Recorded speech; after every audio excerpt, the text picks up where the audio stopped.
Welcome to the Camera Dude Podcast, where we focus our lens on business. We will cover the art of business and everything in between. Join your host, Rob Moorman, a seasoned photographer and RV park owner with over 27 years of experience, as he captures insights from industry experts and fellow entrepreneurs. From mastering customer service to igniting creativity, we explore the common threads that weave through successful businesses. Get ready to click, snap, and discover on the Camera Dude Podcast. Welcome back to another episode of the Camera Dude Podcast, where we explore stories, strategies, and life lessons behind successful people and successful businesses. Today's guest is someone many of you may know from Network Professionals Incorporated. Dr. Meli Brock has built a practice helping people improve their health through acupuncture, herbal medicine, and other holistic modalities.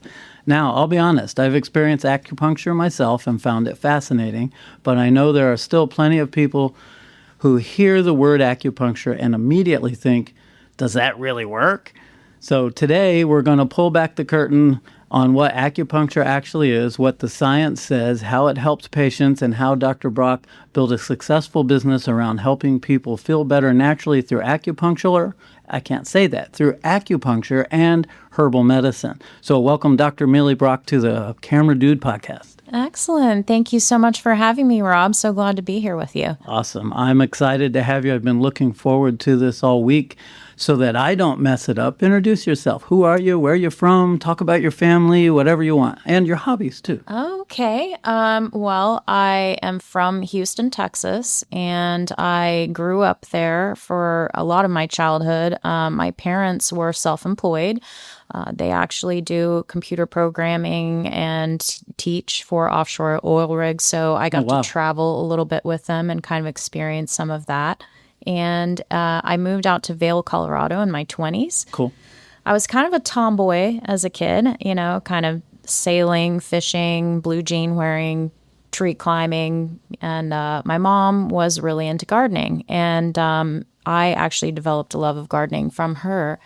And part of my love for herbal medicine came from that as well, because I recognized, and she was always teaching me about the things in the garden that were good for certain ailments. And it just developed in me a fascination with plant medicine from a childhood.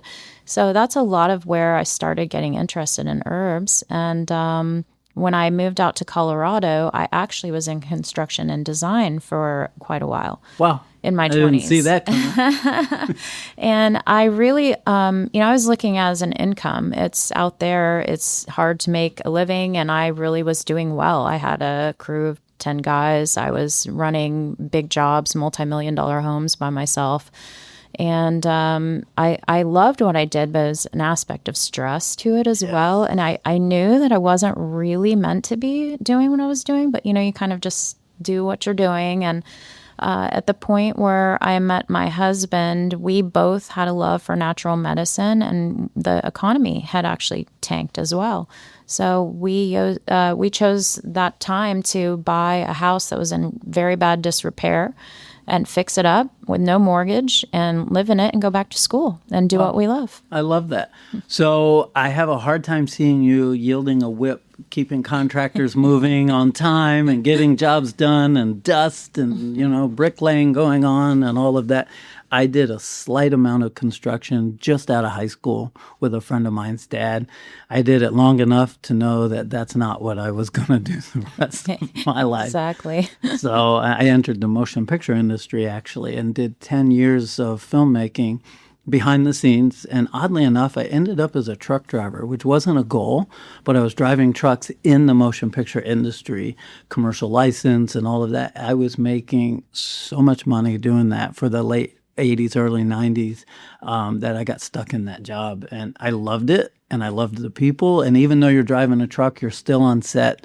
Once the trucks are parked, your job is to go on set and help the lighting guys or wherever the director sends you to, hey, they're slow over there, go help them. And so I learned a lot, which is what gave birth to my photography career. That's so interesting. Yeah. It's funny that you mentioned that, because I actually had a brief caveat into scenic arts. I'm an artist as well. Oh, cool. And I love to paint and do sculpture. So I went and worked out at Disney for a while in the scenic arts industry and out at MGM Studios. Nice. So a lot of what you see out at Expedition Everest, I was one of the lead artists out there. So cool. So yeah, I knew you were brief cool. caveat. I could tell. I could tell.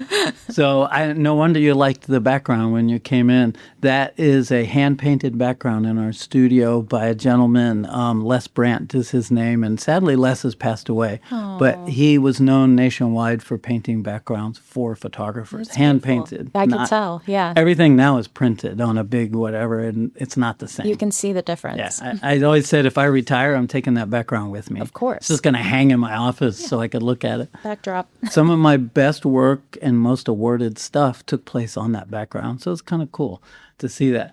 All right, so you said you were a tomboy. Tell us more. Bicycling, climbing trees. Did you like race bicycles or anything? Actually, when I moved out to Colorado, it's funny. I always thought I was going to be a marine biologist as a kid. I really love the ocean. I grew up sailing, and when I moved out to Colorado, I started, fishing the rivers there, Awesome. Of course, and everything like that. But I got into dirt bike racing as well.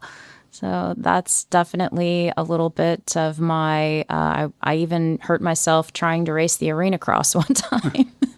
I have some fun memories from that. Absolutely love tomboys. I also married one. So my wife, Tina, has a degree in welding. She also has a degree in fine art from Florida State and then vocational school welding.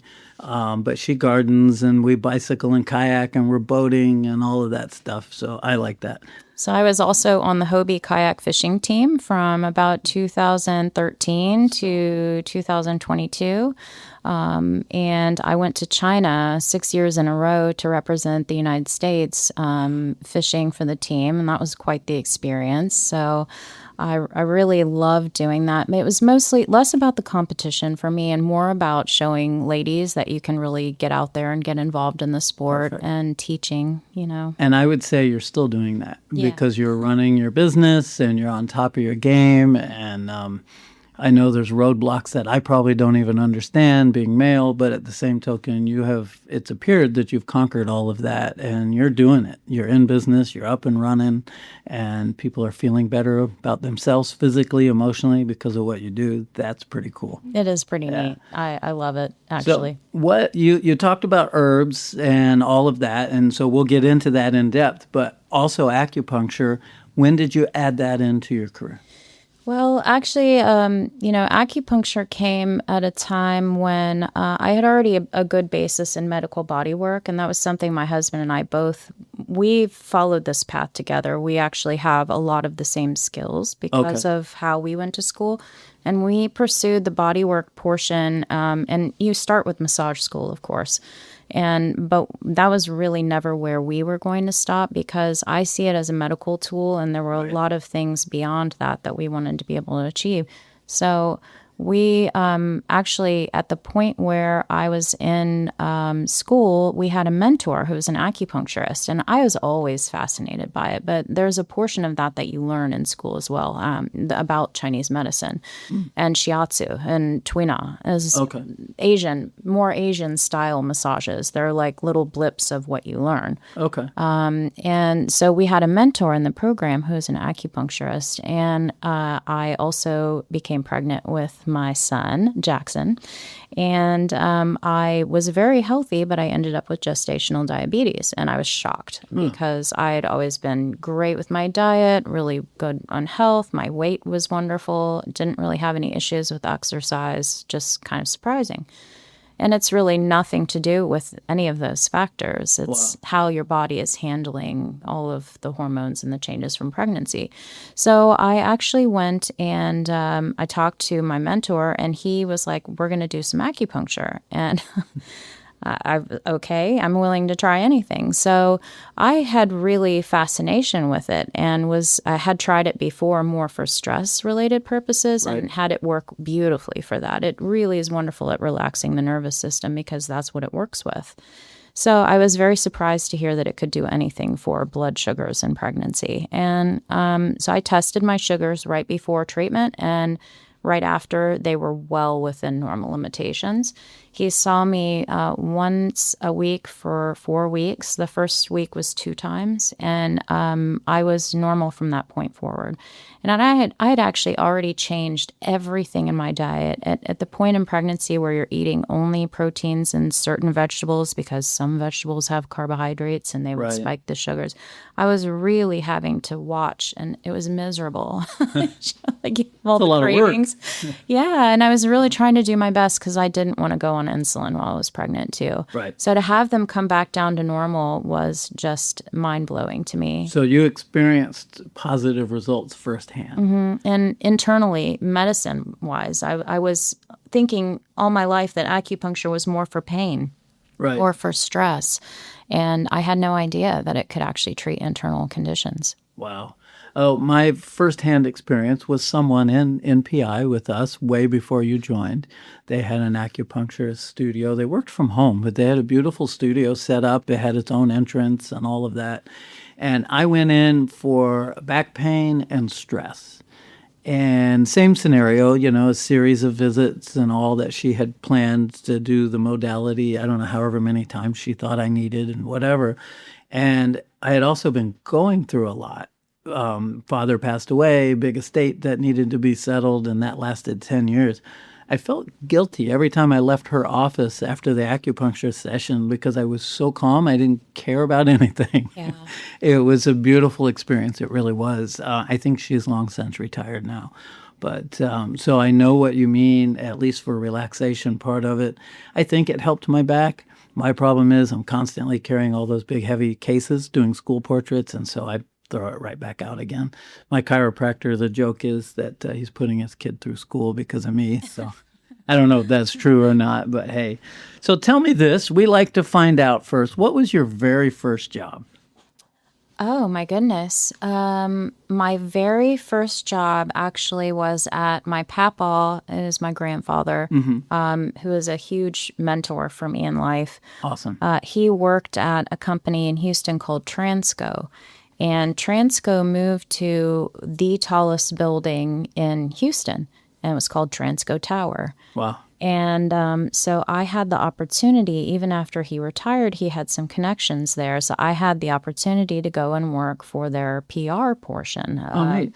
So it was pretty neat first job. I got some experience with photography, actually. I got some experience with doing press releases and filing. Super interesting, but it was a great job. On this podcast, we tell people's journey.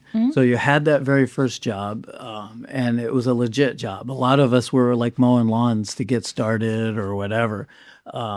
You're going to laugh, but I was 11 years old. My first job was self-employed. I was picking up dog excrement in people's yards for 20 cents a pile. Hey. But I made money doing it. My parents hated it because our dumpster always stunk. But other than that. Yeah. Well, now that you mention it, Rob, actually, I guess my first job would have been making Mardi Gras masks for neighbors who agreed to buy one. I went door to door to certain neighbors, and if they wanted a mask, and I had had an example, but that was pretty young, so I guess that would have been the first one. Okay, very good. So tell me this, just because I always ask this. It's about a journey here on this podcast and hearing, the battles, the struggles, the things where you prevail and the things that fail and then you prevail again, and what it really takes to get there. What did you learn from making those masks? Can you...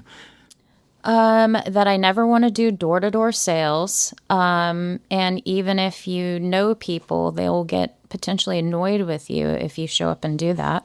That was the problem in the first lessons.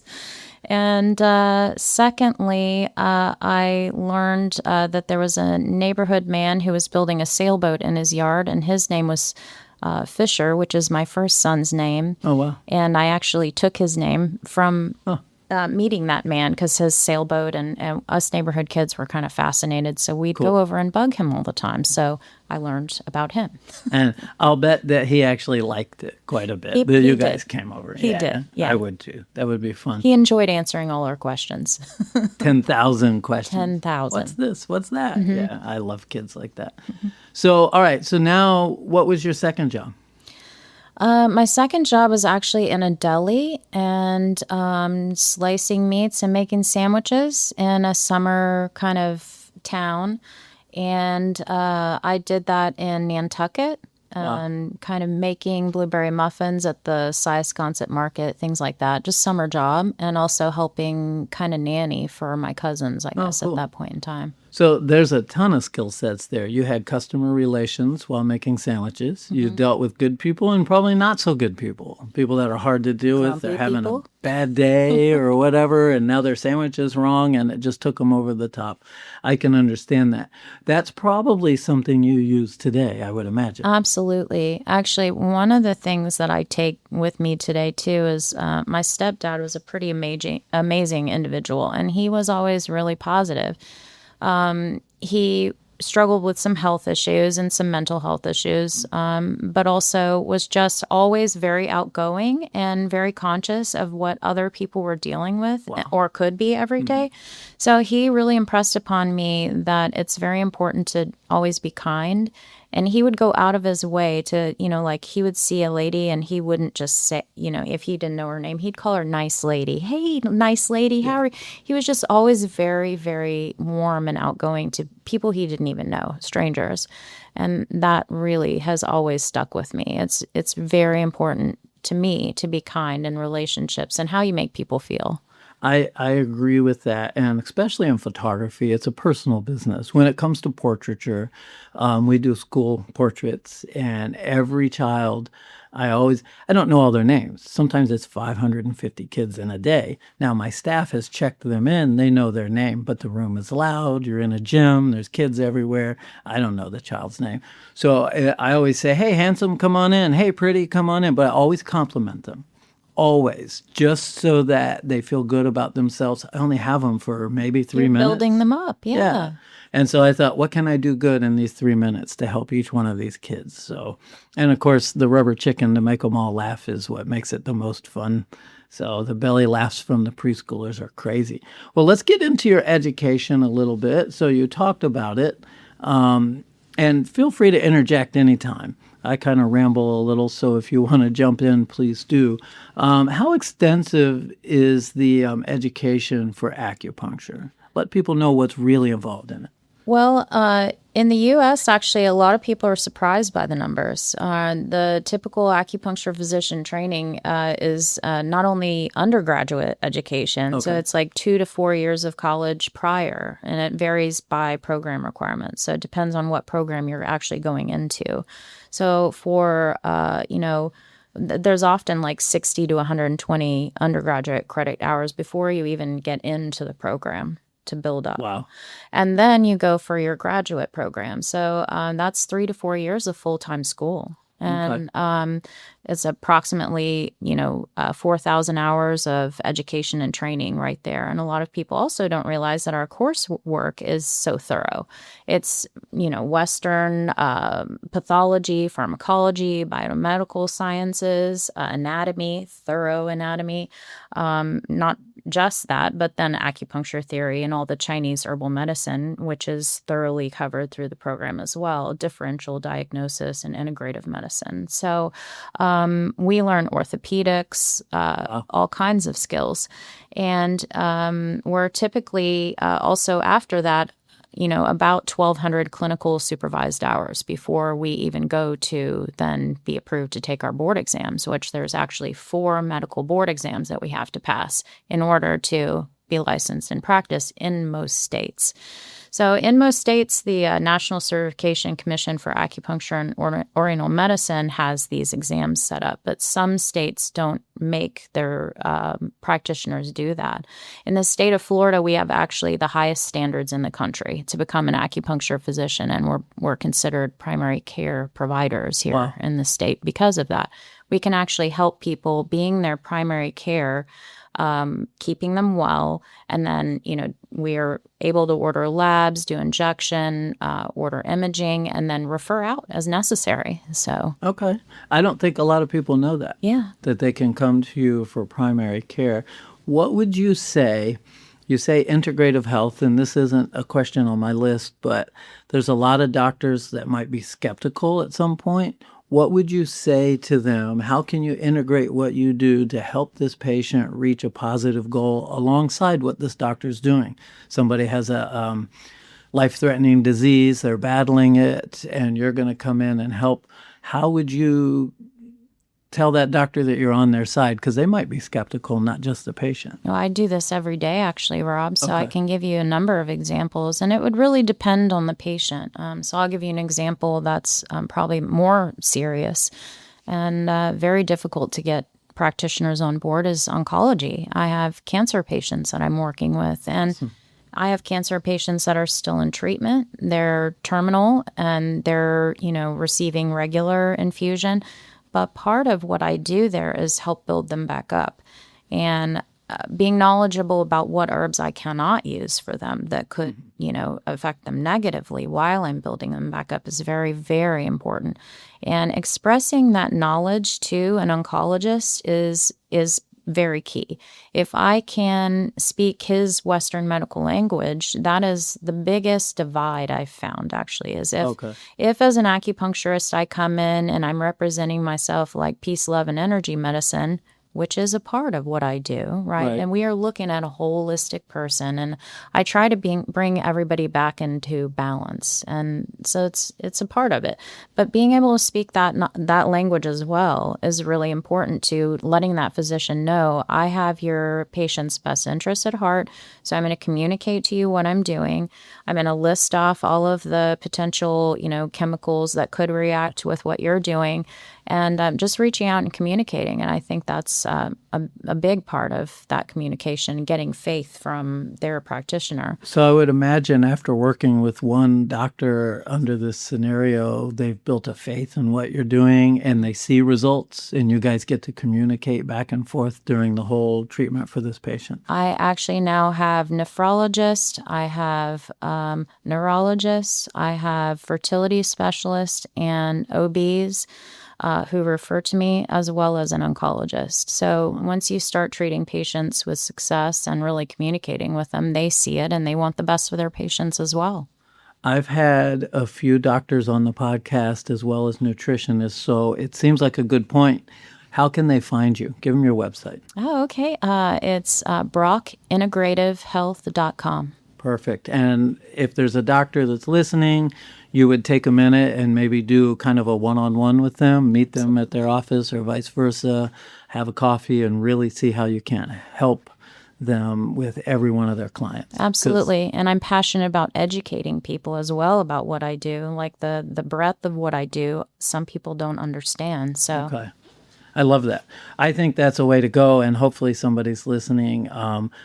We need to do an introduction to Dr. Robinson at Robinson MD. She was on the podcast, and integrative medicine, functional medicine, all of that.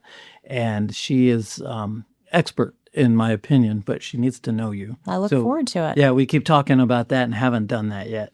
So let's go into this a little bit. What happens physiologically in the body when someone's receiving acupuncture? Because, I skipped this question because you already went into it. And, a lot of people say it's snake oil, but it's not. And I know that. So what's actually happening in the body? Well, one of the first things that I love to educate people on, and how it works, and I'll give you just kind of a breakdown and then go further in. But the first thing is nervous system regulation.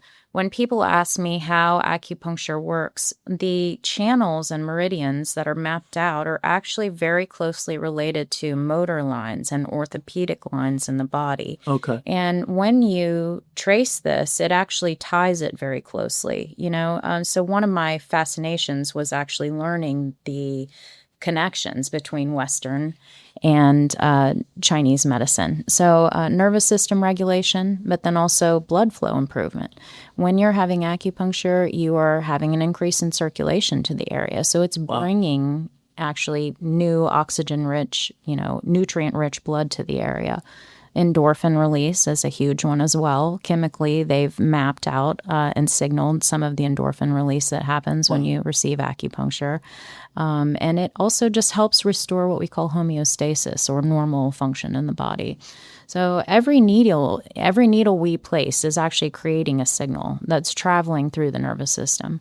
And it helps shift that body from a fight or flight, right? Where the nervous system is in that reactive state to more of our rest and digest state, which is where we want to be.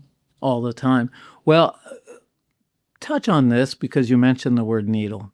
Some people, that panics them. They've never been. I've done it, and I can tell you it doesn't hurt. At the most, in maybe a tender area, there might be a pinch, but it's not painful like a shot or something like that. Talk about that and how it enters the skin, and it's not, it's not scary. It's scary if you've never done it, but once you have, you go, oh, what was I worried about? I actually have kids who come into the office, and, so I really, consent is a huge thing for me, and I try to teach them a lot, and I show them. So the first thing I show them is actually acupuncture needles are tinier than a human hair. They're very, very small. So when people think about needles, they're thinking, injection type needles usually. And that's just not what we're working with at all. These are very, very tiny. So what you might feel when you get acupuncture is a sensation of even electricity, because keeping in mind, we're working with the nervous system. So some people describe that like initial, you'll get a little, you said shock, right? It's a little electric kind of sensation, but then it goes away instantly. And that's actually desired. It's part of the nociceptive reset of that pain function as well. Wow. That works so well. So you're actually sending a signal to your nervous system when you activate that. But it is very painless. And one of the things I really pride myself on, and I tell every patient that comes into my treatment space, we do not leave uncomfortable needles. If something is bothering you, even to the extent of you're like, I just feel it, it's itching or something, I remove it. It's the body telling me that, we don't want that there. But I have never had any patient who agreed to acupuncture on my table say anything other than, wow, the needle's in? I didn't even feel that. That's most of what I get. Or, wow, that's better than I thought it was going to be. And I'm glad you demystified that, because I think that could be a roadblock for many. A lot of people, yeah. Because they're not knowledgeable on what it takes. It's painless. And even removing them is painless. It really is. Nothing to it. So, but yet it does what it does. And how old is acupuncture? It's been around a long time. It's thousands of years old, actually. I think, let's see, the man that they found with the oldest meridian lines tattooed, I think they've dated it 5,000 years. And wow. So, yeah, it's thousands of years old. And the Chinese herbal medicine and pattern diagnosis is thousands of years old as well. It's amazing. And it's only been refined. Yes. As time moves on, and knowledge and the ability for tests to see changes and all that. I love that. Yeah, the research actually behind showing the efficacy on acupuncture for a variety of conditions, and herbal medicine for that matter, is phenomenal. As the science behind it grows, people are really understanding how it can really change lives. And in China, the development, it's completely different than medicine here. Not that I'm advocating for us to be China, but when you walk into a Chinese hospital, on the first floor, you walk in, and on the left-hand side, there's an herbal pharmacy with wooden drawers and paper, raw herbs, granules, all kinds of things. And then you look to the right, and there's the Western pharmaceutical style where it's, everybody's in white and it's pristine pharmacy. But they have upstairs acupuncture, moxibustion, Tui Na, in the same hospital where they're doing surgeries, and they have all their MDs. They work, cohesively there. So the way of looking at it is that this is preventative and holistic medicine. So that's the way I look at it as well. I think we should too. Let's see if we can't rally for that here. I love it. That would be a good change. So, just in brief, give us a list of why someone would come see you. What are they experiencing? No names, but, sports injuries, whatever, digestive, all of that. Kind of give us a list. So if someone's listening and they're having problems, and maybe the meds they're on or the side effects are huge, maybe they can come to you and change that. Yeah. I treat a lot of traumatic brain injury. I have a lot of veteran patients. I treat stroke very regularly. Wow. Bell's palsy, neuropathy, a lot of nervous system related conditions. I treat MCAS and POTS, fibromyalgia, very chronic pain conditions regularly would come to my office, digestive issues, including digestive issues.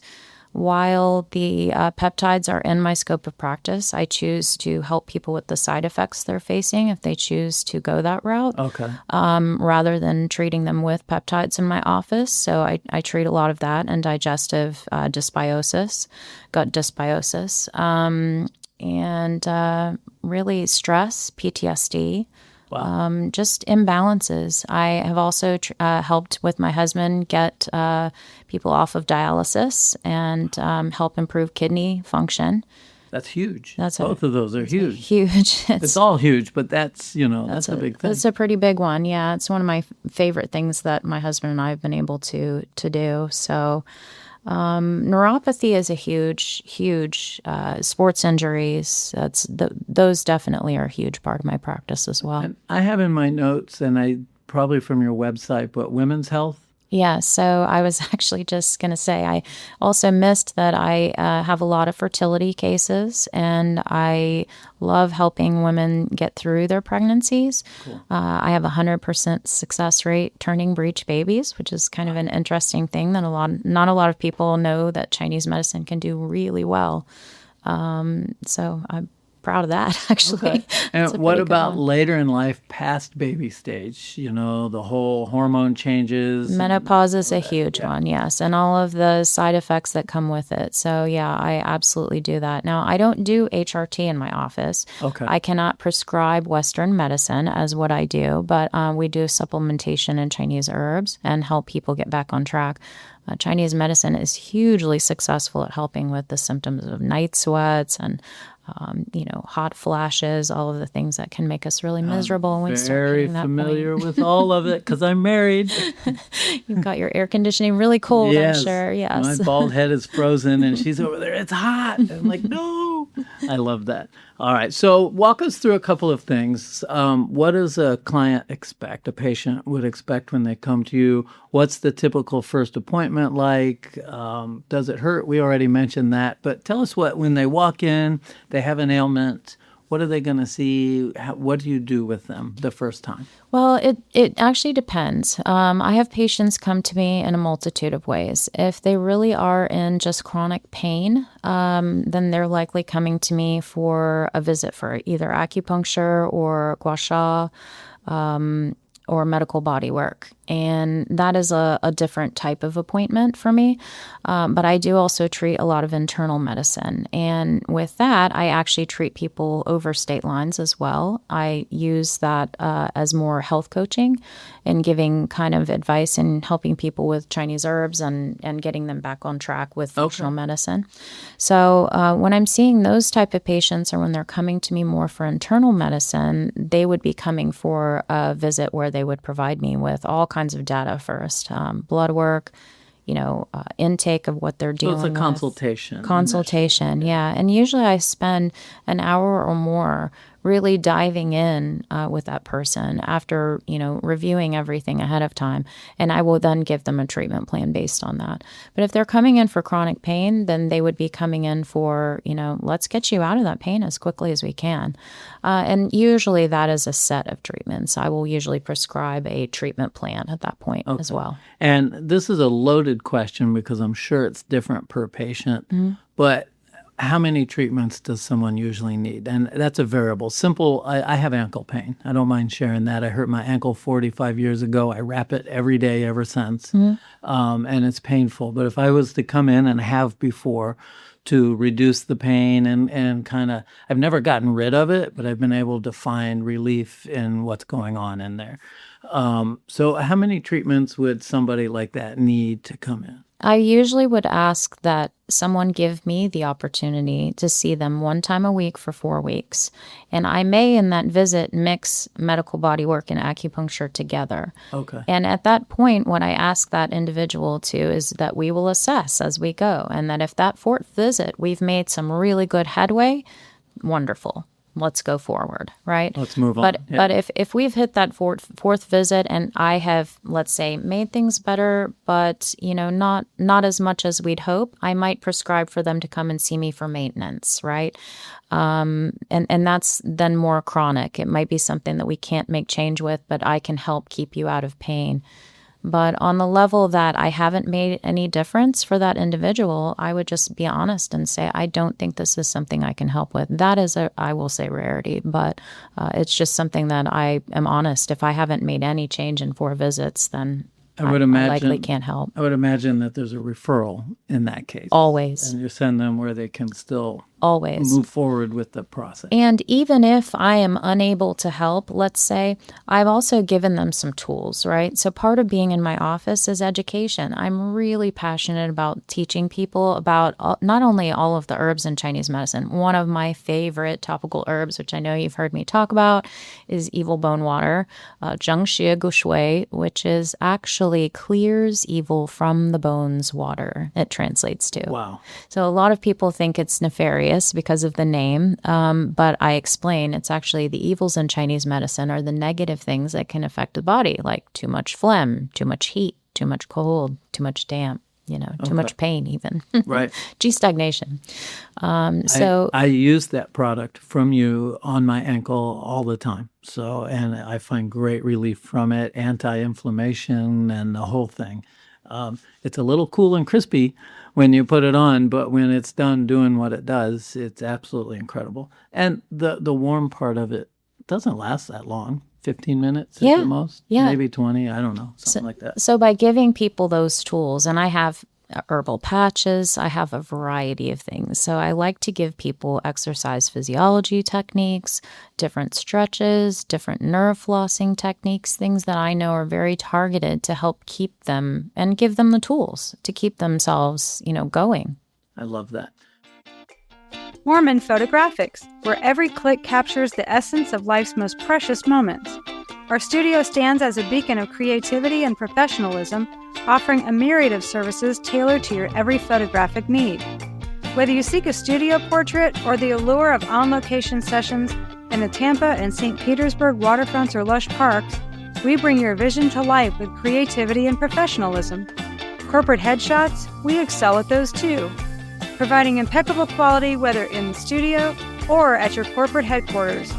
Need portraits for a large team or event? We orchestrate seamless setups for groups or individuals. But our expertise doesn't stop there. From high-end school portraits to photo restoration, from pet portraits to product images, our portfolio spans the spectrum of photographic artistry. Led by professionals with degrees in both photography and fine art, our team is dedicated to exceeding your expectations with every frame. Step into our studio where creativity knows no bounds. Contact us to book your session today at moormanphoto.com.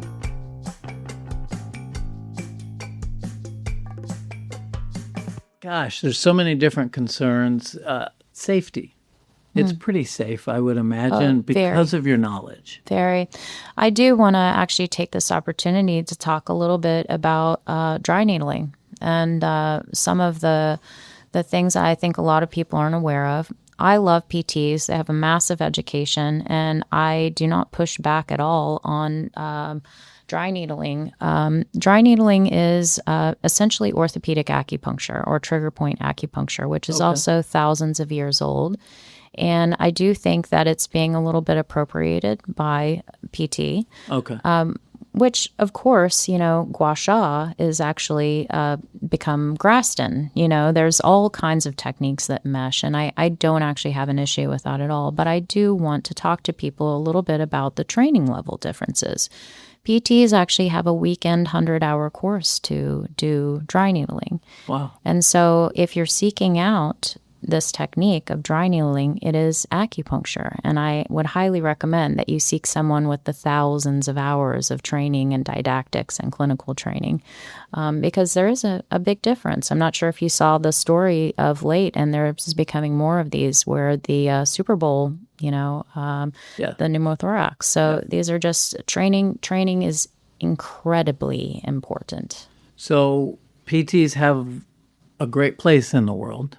But for that particular modality, it's probably better to go with you because of all the hours of time and training and experience you would have over and above a weekend course. 100%, yeah. Okay, that makes sense. So we're not dissing them, but Not at all. Not at all. that one particular modality might be better. Can you do this? Let's share a few memorable patient transformations. Of course, not their names, but, success stories. I'll share one that comes to mind right away. Bell's palsy can just be devastating. As an individual, when you wake up and you look in the mirror and you see that half of your face is not engaging and, in fact, sloping down, it takes away part of your identity when you're not able to make facial expressions on one side. So it can be really scary, and there can be a viral component, there can be a stress component, all of which I treat very well. So I have a huge protocol for Bell's palsy, which involves what we call e-stimulation.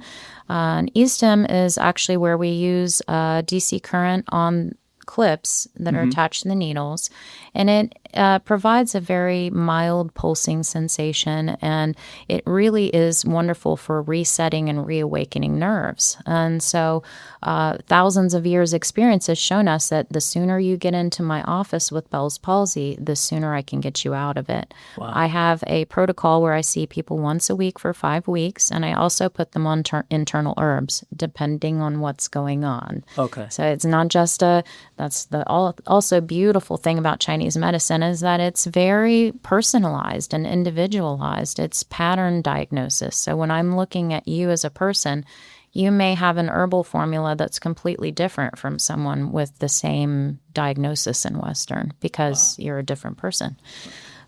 So you treat the individual, first of all. I hear you saying Yes. that in and amongst this. I love this. Yeah. So after 5 weeks, I have a patient, and this is not an unusual case for me. It's one of my favorite things to treat. She could smile again. Everything was back online, and her face looked normal, which is just, to me, it's amazing. One of my other favorite things to treat is when people have neuropathy or diabetes, sometimes they'll develop peripheral neuropathy in their legs. But over time, the lack of circulation and lack of nerve conduction can lead to death of tissue. And the legs will actually turn dark purple or dark red, or you can see that the tissue is not getting enough blood flow. You'll even see some black. Sometimes there'll be edema where the fluid is not flowing out, and so the blisters will actually form. So the wounds then won't heal because there's no circulation. Right. So it's a really troubling thing. And I've actually had a patient, one of my biggest success stories was a patient who was actually about to go for amputation. And when he came to me, his legs were both dark purple and black. Wow. So we put him on e-stimulation with acupuncture. I had him do internal herbs and external foot soaks very regularly. He was in my office twice a week at first. But his legs are now normal coloration and the wounds are healing. He has less edema. He's also lost weight. So he avoided amputation. And to me, that's pretty amazing. If that's not a success story, I don't know what is. I couldn't have shared a better one. That's incredible. I can't mention names, but I have a friend, older person that I've known since I was 12 who has that. She lives very far away. I wish I could get her down here and get her in because I know that her legs are turning colors. There's actually things that I can still do to help. And this is something that I am working on, is formulating a set of programs. My husband and I are both working on quite a few things in the background. Awesome.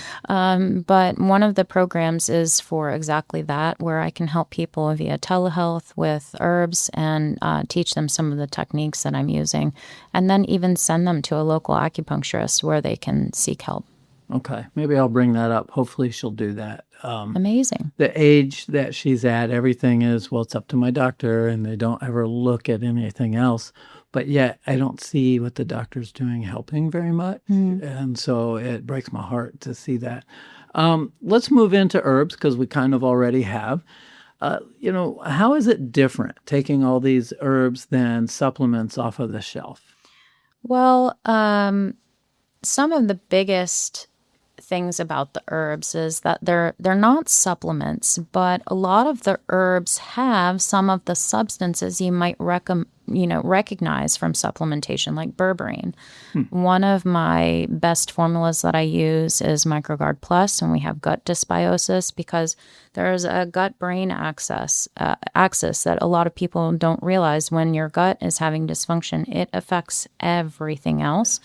You could have high cholesterol. You could have all kinds of other issues. So berberine is one of the really high supplementation amounts in some of my herbal formulas and single herbs.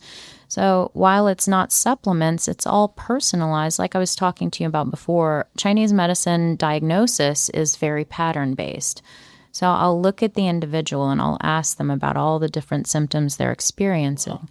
And that may fall into a combination of patterns that I'm diagnosing in Chinese medicine. And then I'll pull different herbs, and I may have to even customize a formula. There are standard formulas, but let's say I've got a pregnancy patient and I want to put her on one of the most popular formulas in Chinese medicine called Xiaoyaosan. Then I actually would have to modify. There's a lot of formulas that might be somewhat appropriate for a patient, like a cancer patient would be another one I would have to modify for, because I don't want to be giving that patient any blood movers. Right. So it's very personalized and pattern-based diagnosis. And so that's the biggest difference to me, is that you're treating the individual on a level that you cannot do with any other form of medicine.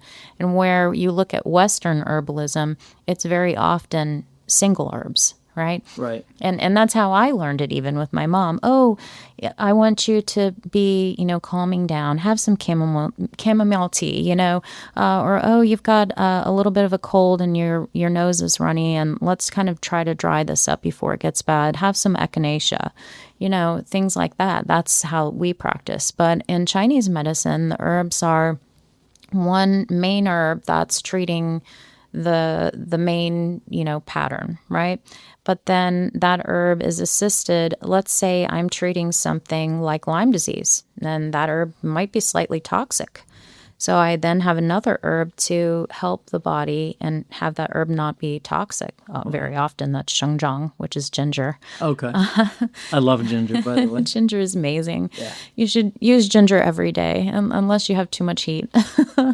But then there'll be another herb to guide it to the area of the body that we're trying to treat.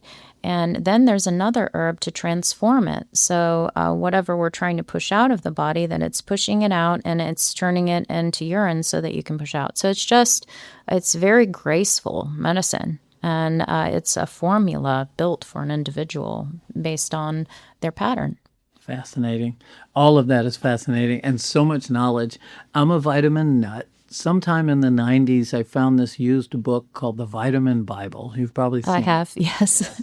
And I read it from cover to cover. I couldn't put it down. And it's really kind of boring, because it was just, so I've been an advocate for vitamins, but I also now with my doctor, she's doing it in a different way than what we see in America, where you go to the health food store, buy a bottle off of it, like you said, echinacea or whatever, which I found results with head colds and things. Same. But at the same token, it needed other things with it, and how long do you take it, and what are you taking it with to make it absorb better? And I didn't know any of that. I was just popping vitamins for quite a long time.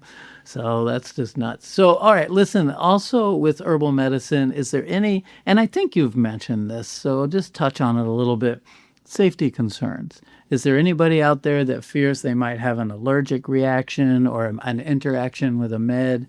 How do you, first of all, provide comfort for them, and how are you going to assess them so that you know not to mix things? That is a huge part of my intake process. And so, of course, also my training and knowledge. So I have to study herb interactions and pharmacology, and that is a huge part of our education and our board exams as well, knowing what I cannot treat a patient with, like I was just saying with cancer, or when I have patient on blood thinners. there are definitely things that I cannot give to that patient. So just having that knowledge is really important. But then conveying that to the patient safety-wise, like I'm aware and that you're on this, and nothing that we are going to have you taking is going to interfere. Please feel free to tell your doctor what I'm prescribing for you before we begin and see if they have any concerns. I will even send them with an info sheet on something. I was going to ask that because a lot of the doctors don't know your world. They don't know my world, so I have to educate. And so that's really a huge part of it. And also I will say that not only that, but quality is hugely important. I am incredibly careful about what I bring into my office. Nothing that I bring into my office has not been lab tested. I'm very, very particular about the brands that I carry because I don't want I'm treating veterans who sometimes have lead toxicity, or people who have MCAS, which is very much a histamine response that's happening in the body. So I have to be really careful, not only with my knowledge, but also what I'm teaching my patients about, and the quality and dose is also very important. I'm glad we're sitting here because in a 30-second commercial in our networking group, nobody knows all of this. Right. So hopefully this podcast will help convey that, because a lot of our members will be listening, I'm sure. So that's a big thing. What is it that a Western doctor misunderstands most about what you do? How can we debunk that for them?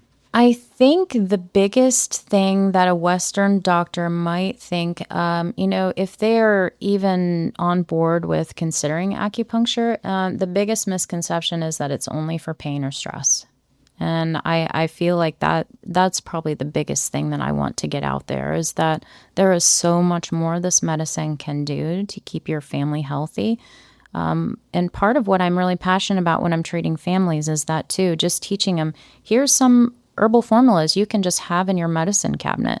If your family's starting to get a cold or a sore throat or the things that go around, I'll have them write in a fine tip Sharpie, like these are the symptoms that you're looking for, But that's the biggest misconception to me, because I really would like to see, like I said, with the Chinese system, our system's working more hand in hand, because I feel like there's so much that I can do to help their patient success. Okay. So you're really on their team. You're not working against them. And I think it would be important for them to know that you both have the same interest in making this person healthy again and getting them back to a normal lifestyle. And so tell me one final thing. Minimal side effects, I would imagine, with herbal medicine? I don't know. Actually, herbal medicine is incredibly safe and very little side effects. One of my favorite terminology things I say is really food is medicine. And these herbs are food. In a lot of circumstance, these would be things that you might be eating regularly, even in China. Wow. But we just don't see in our, jujubes, goji berries, things like that. Yeah. We don't eat those here in America, although I think that there's some fads on TikTok that are changing that, which is great. It's wonderful. So. I love that. But I do feel like it's a good thing. And it seems like our government is pushing more towards making our food healthier at the moment. And so I'm pretty excited about that. I'm not political. I just like the direction that that's going in. Does that make sense? Agree, yeah. I'm excited, and I hope that it moves forward with lightning speed in a safe way, but really begin to make changes in the community. That's a big thing. Let's see, where are we here? Let me look at my notes. What do holistic practitioners sometimes misunderstand about traditional medicine? So let's flip that. Well, I think that traditional medicine is very, very important. And, holistic practitioners, I think, sometimes lack an understanding of the testing, right? And I think that's the difference that I really embrace. I love the fact that I know and understand labs and the testing, because if you can really get to the bottom of, I don't like the term root cause, because to me, there's really never one root. Chinese is called root branch medicine, and there may be not just one root. There may be multiple roots, So I'm always trying to convey that there's multiple ways we can get to the basis of a problem, but testing is a huge benefit. So just looking at those aspects and learning a little bit more about how traditional medicine is really helpful and how we can use that to integrate the holistic, pathway. Perfect. Well, unfortunately, I'm always thinking of time. Although we have more time, I'm going to jump a few questions down. If someone wanted to improve their health this week, where should they start? Well, I think the biggest things that you can do are to prioritize your sleep. If you were to do one thing today that would change how you are health-wise, it's to drink more water and go for a walk after you eat a meal. I love that.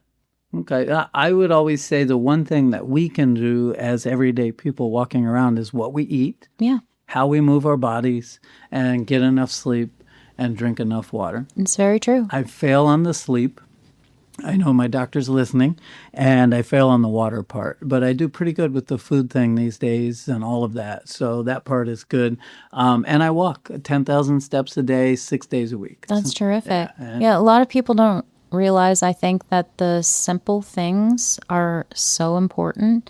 And I've actually had patients that I've worked with sometimes for 6 weeks. And they're like, at the end of that 6-week period, they'll be like, so I, tried that thing you were telling me to do and haven't done this whole time. I was just telling you I was doing it. Oh my gosh, it actually works.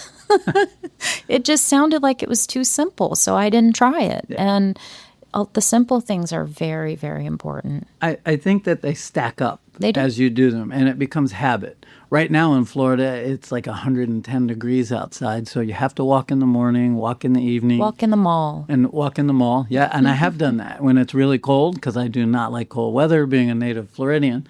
But also I find listening to something while I do my steps.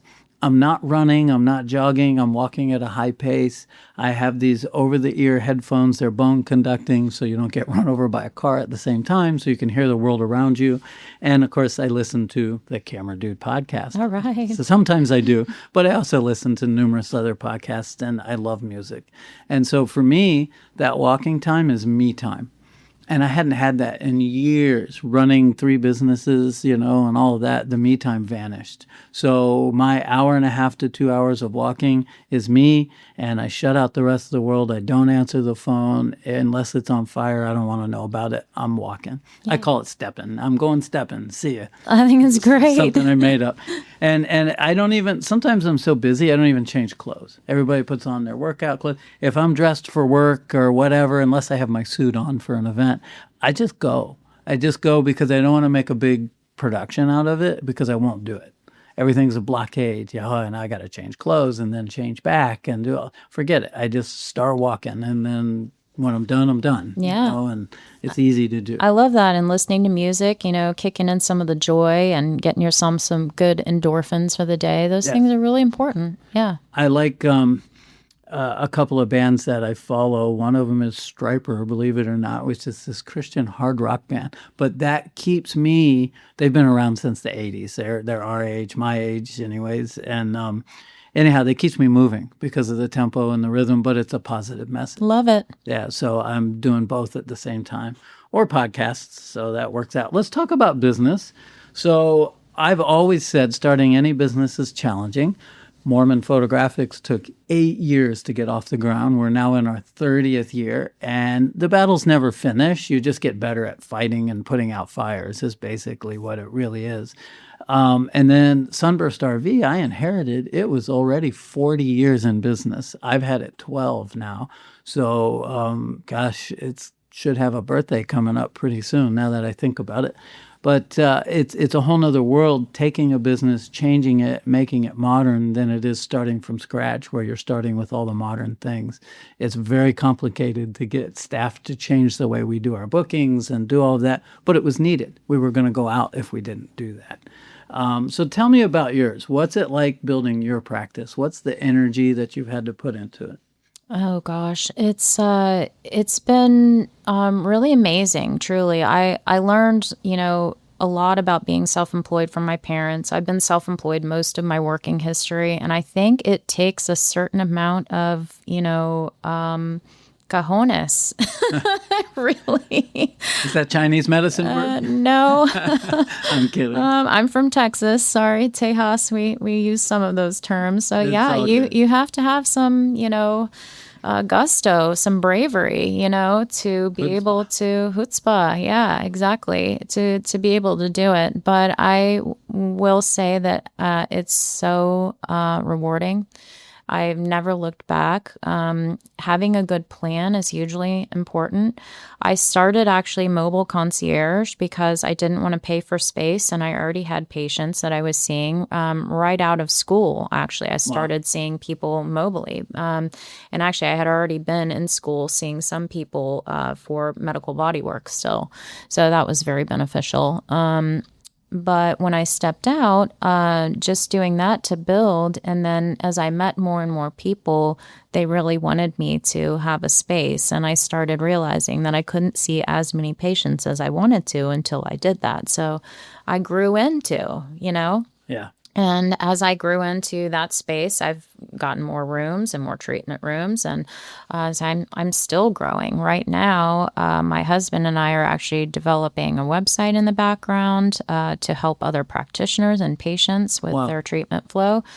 We've also developed a line of botanical skin treatment, which has also been helpful in neuropathy and some other conditions. But Shuhong Botanicals, which has been very, very lovely and successful so far. So tell us a little bit about it. What is that? So Shuhong Botanicals was actually developed mostly by my husband, and he actually deals with psoriasis, which can be really awful for him. He'll wake up and it's, he's done a lot of the control methods that, he tries with diet, but there's other triggers, and underlying stress is one of them. So you can't always control those things. Right. So when he has a flare up, really Western will tell you to take Doxy, which is, suppressing your immune system consistently. And he's not willing to do that. So he was looking for a way to help people with skin conditions that could, maintain and manage and quickly. So if he wakes up with an outbreak and his are on his face. So if he's got a day seeing patients, it's really tough. You don't want to, it's Scare affecting people. his self-confidence. Exactly.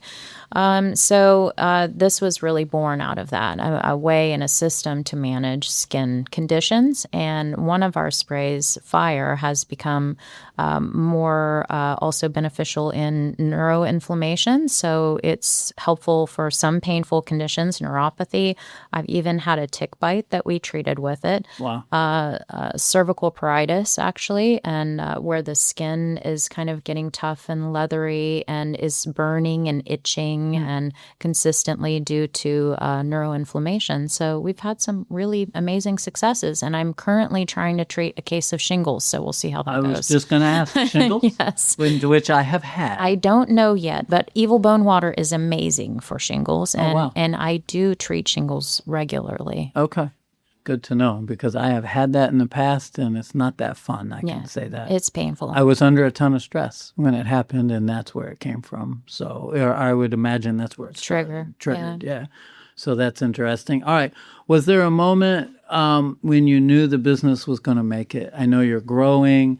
Actually, let me back up. How do you attract your first patients? For a new entrepreneur, whether they're in medicine or they're opening a photo studio or whatever, what are you doing to attract new patients? No one is just going to come and find you, right? You can build your social media, you can build your website, and all those things are wonderful, but no one's just going to come find you when you're first starting out. Agreed. You have to go find people. And that could be meeting people at a gym. That could be meeting people at a networking group. You have to put yourself out there. You're not going to meet the people that you need to be helping unless you put yourself in the room with them. Who needs help? Everybody in every room, So literally just putting yourself out there and you'll find the people who are looking for you. That is the premise of this whole podcast. So we could close now. That was pretty awesome. We won't, but that's... Wow. Because you're right. I learned as a photographer, you can hang up a shingle, as they say, outside and build a beautiful studio. But if they don't know you and know who you are, they're not coming in. They're just not. You have to be where they are. And everybody needs our services. They need yours for sure.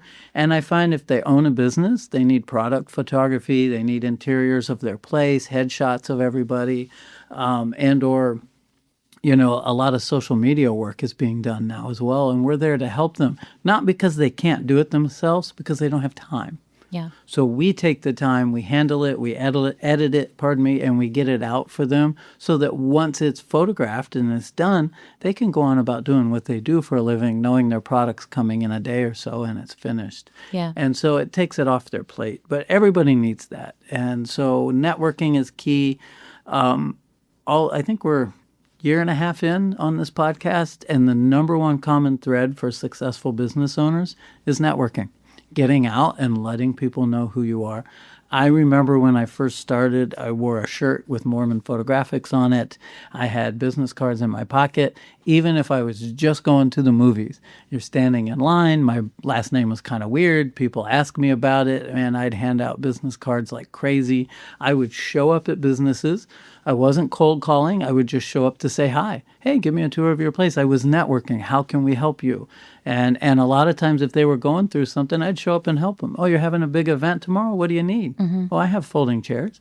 Well, who are they going to hire after I bring all those folding chairs in because they needed 20 more chairs or whatever it was? Yeah. I'm their photographer at that point. I don't do it for that reason. I really do it to help. And in turn, it just happens that that's who they're going to call because that's who they remember. Oh, that's such a great, idea and thought process. For me, I love fishing and, it's not just networking groups. It's like putting yourself in the room with the people who you speak to, right? Or who speak to you in a way. And those conversations kind of come naturally, and then you can just introduce what you do. I'll share this. This is about you, not me, but I want to share how my first networking experience, I became a volunteer at the Florida Aquarium in Tampa. I'm a scuba diver. I love everything about water and all of that. And initially we were diving in the tanks, cleaning the glass on the water side and waving at the little kids as they're watching the fish and all that. And then I started being more of a docent, pushing this cart with shells and talking about the shells to the kids. Well, as soon as the aquarium found out I was a photographer, all of a sudden I was doing all their marketing work as a volunteer. But in return, they hold weddings there. And the gentleman that was in charge of the weddings would put my wedding brochure in their pocket folders. I probably did over 100 weddings there because I showed up and networked. And then, of course, back then, websites were relatively new. And so anything that they needed for websites, brochures, print work, trade show banners or whatever was photographed by us. I'm going back a ways because it was usually slide film instead of the digital that we have been using for many years now, but it's still fascinating. So networking is key, and that's where I built my business, was doing that. And the Florida Aquarium was integral. I kind of miss it there. Yeah, I would like to go back and volunteer. I ran out of time. Got successful because they helped me launch, and that was a big deal. Marketing and growth. What marketing strategies, other than networking, because we've talked about it, work best for you?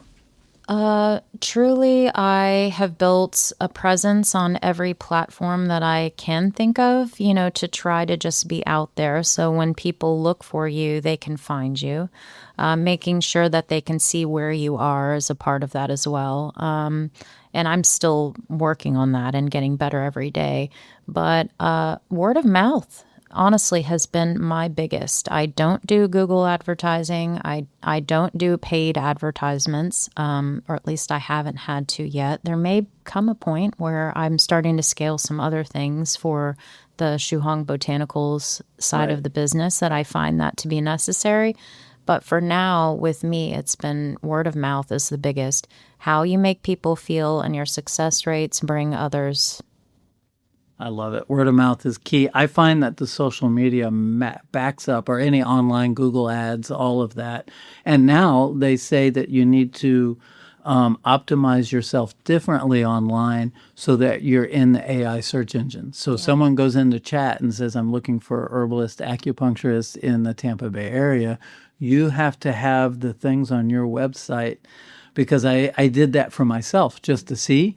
And then I went into chat and said, hey, how come you didn't pick me? And it goes, oh, you don't have anything on there that would make us select. I had a great website. Mm-hmm. So we redid the website, and now I'm in the game. I did the same. And actually, you can ask Chat or Claude, to give you the top hits, and then why were you not in the top hits? And then actually, it did have me for some, but it taught me a lot about what I wasn't even putting out there, So great tools. Personal growth is never ending.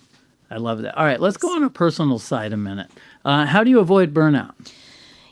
For me, balance is something that I preach to my patients. So if I didn't do it myself, I wouldn't be great at, what I do. And I work really hard. So for me, the balance part is pretty important. I have to make sure that I have time with my family and me time as well. So I try to not book myself for too many hours. It's like, yes, I could work 5 days a week. I could work 7. I could too. But I choose not to. And I choose to make time with my family and go fishing, spend time in nature is really important. Grounding is really important to me. Exercise and just making sure I have time outside of, and that I've closed the business from what I'm doing. Because as a self-employed person, it is really difficult to separate, because sometimes there's tasks outside of that day to day. There's operations, there's admin, there's all the things that you have to do as a business owner to keep that business running. So my goal is to have treatment time, admin time, and then family time very separated. And I don't do phone calls and things like that on the weekend. I just really guard that personal time. Very smart of you. I had a lady on, Lindsay Vestola. I mentioned her a lot on the podcast. She was a guest, motivational speaker, and she had said that there's no such thing as work-life balance. But she fixed that comment. And what she meant was, if you're an entrepreneur, entrepreneurialism is a lifestyle. And so our time off is part of what we do to make a living. Because if you don't recharge, you can't be successful in the goals that you have. And that's really what she meant. Yeah. So when I'm on vacation, I have to stop and answer emails sometimes. I just do. I'm self-employed. And if it's a long-time client that's been with me 25 years, I'm not going to leave them hanging. Yeah. I don't want to lose them. Same. So there is that aspect, right? I really do try my best, but there are times, when something will come up and I just have to handle it. But yeah. Yeah, we were in France on vacation, and a buddy of mine was there. He lives there, and so he speaks the language. He's American, but he speaks the language really well. And so he's giving us a tour all around and helping us get around. And I said, okay, coffee shop time. Need to go to a coffee shop. I've got to answer these 4 emails. And so we logged on, did what we had to do, and then went back to it. There's no way around it. Well, let's do this, because time is flowing by so fast. Maybe you'll come back again. We'll cover more stuff. Absolutely. I would love that. That would be great. Let's do that. So one more thing. What are you most grateful for today? I am most grateful for my family. They're my peace. They're my rock. And I am really grateful. I love that. That's perfect. I'm the same. We were unable to have kids, and now I'm too old. We're not going to even try that. But you have a cute little baby nonetheless. I do. Little Bailey, our dog, is the best. And I have a house full of fish tanks as well, which you're going to laugh, but I just lost one of them. She was huge, and she was a big blood parrot, and it was like a dog. I used to have saltwater tanks. That was one of my my babiys. Yes. They know who you are. They come over. They say hi. I had a grouper I would hand feed. It was a coral. So we would put the little krill in, and it would come up and grab it out of your hand. Yeah, they become your buddies. They really do. Well, let's do rapid fire, and then we'll have some other questions as well. So let's see, coffee or tea? Tea. All right, I'm both. I have to say I'm both. Maybe I like both. I'm on tea more these days. Yeah, me too. Beach, sunrise, or mountain sunset? That is a tough one, but I get a lot of beach sunrises now, so I would pick a mountain sunset. I miss my mountains. Okay. I was born here, so the beach is just my thing. I can't help it. All right, favorite book you've recommended for more than once? I actually would say I am so much into Chinese medicine books that's going to be a weird one. How about Atomic Habits? That'll work. All right. And we all need those. And one health habit we should adopt. Prioritize sleep. Sleep. Can we do that? I'm going to go take a nap now. Most misunderstood thing about acupuncture, go. That it's only for pain. Right? We mentioned that earlier, but it stands true, I think. Yeah. I think it's a mystery to many because we don't hear about it, or we didn't. We do now. But early on in my life, you didn't hear about it often. Or the understanding of how it works. I had a colleague actually in another NPI who said, it's not woo-woo, it's woo-woo. Oh, I like that. All right, that works for me. All right, best business advice you've ever received. Yeah, relationships are your greatest asset. I love it. And let's see, I'm going to skip one because we've talked about it. So a place you'd love to visit. Thailand. Me too. Definitely. That'd be good. Bucket list. Just for the food. Oh, gosh. Yeah. I know, right? Hello. All right. One word that describes your leadership style. Empowering. I like to empower people to build themselves up. And in turn, I would say that's empowering to you. Yeah. Personally, I'll bet it is. All right. What's something you're currently learning? Scaling business without sacrificing quality ever. That's hard to do. It is. Yeah. I know that here at the studio. Every time we add a new school, the question is, all right, it's another 500 kids. How are we going to do that? Uphold the quality, turn it around on time, not lose anything, and keep the personal touch of a small local studio. Yeah.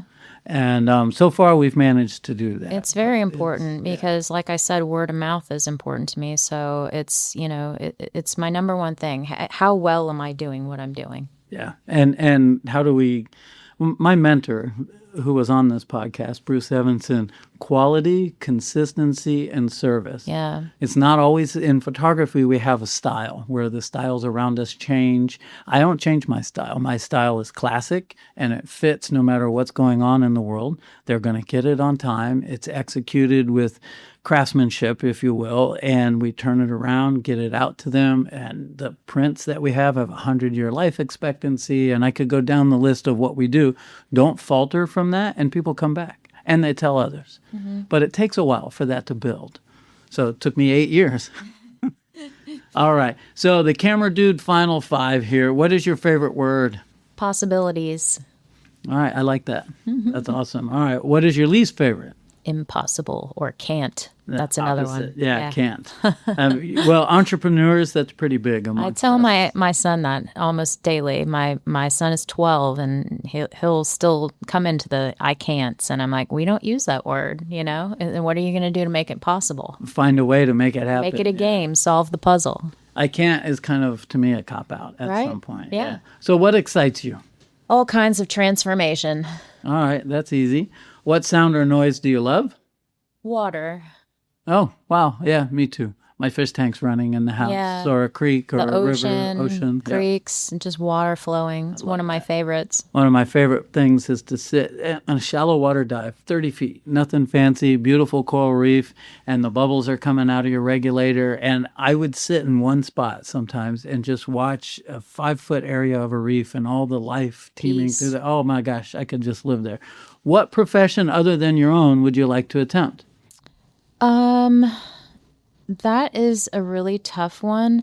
My husband and I dream of buying some cool resort in another country, and probably specifically Peru even, and starting a wellness, retreat. So that would probably be the one. All right, where's that at? Let's go. All right. Will you make that in the Caribbean, please? Let's do it. All right, I love that. So I have to say that this has been exciting. It's knowledgeable, and I know that my listeners are educated much more on the acupuncture and herbalist mentality and how these two modalities, well, actually offer more than two, but the two majors can coincide with what they're doing or stand alone for certain things and to come see you. How do they find you? Give them your website.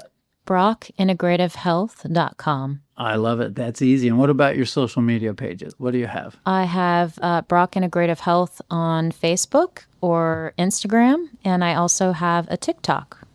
Awesome. So you're on TikTok. Oh, I have to follow you. Yeah, I'm a TikTok surfer. I've only posted a few things because I have other platforms with 10,000 followers or whatever, and I just don't want to manage another one. Yeah. So that's my entertainment spot, and I follow people that do things that I like, so I'll definitely follow. Well, I'm starting to build and do more, so you can help Okay. support me there. I I've will got one viral video, so hopefully more to come. I love that. Okay, perfect.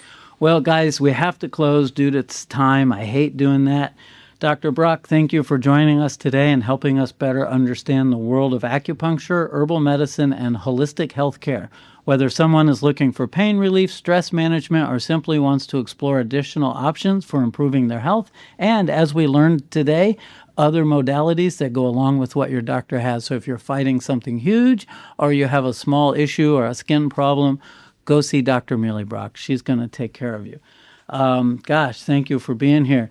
And I want you to say that, guys, remember always reach out to those who have paved the way ahead of you. They're an incredible resource. Until next time, stay safe, be peaceful, and always look up for directions in life. Catch you on the next Camera Dude podcast. Thanks for tuning in to the Camera Dude Podcast. Don't forget to visit us at cameradudepodcast.com for more episodes and exclusive content. Connect with Rob Moorman on moormanphoto.com to explore his professional photography. And when you're ready to hit the road, make memories at sunburstrvresort.com. Until next time, keep capturing moments and chasing dreams. See you on the next episode of the Camera Dude Podcast.